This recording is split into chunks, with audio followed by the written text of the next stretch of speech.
In our Health Watch report, when cancer patients are administered chemotherapy, it can be a long hour sitting in a chair in a room with nothing more than medical equipment.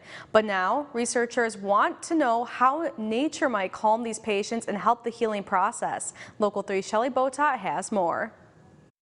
We hear a lot about how eating the right foods and exercising outdoors is so important, but how far does nature go in healing people with life-threatening illnesses?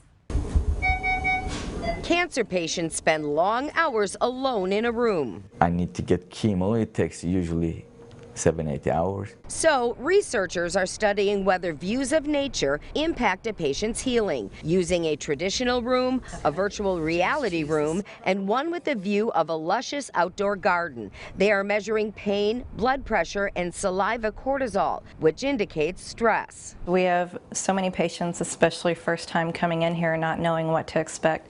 So anxious, so tense. You can see the fear in their face.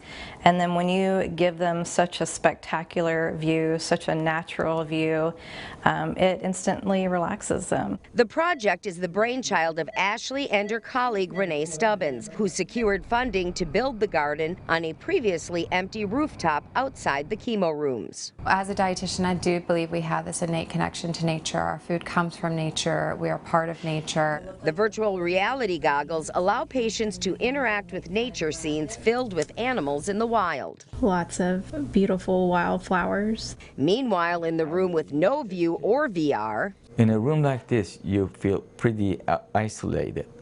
But in a room like garden that you got view to look out, it is a big difference. making a tough time just a little bit easier. The study, which will include 36 cancer patients, is ongoing and was funded by a nonprofit conservation group studying how factors in nature lead to better health. And that's your Health Watch. I'm Shelley Botat, Local 3 News.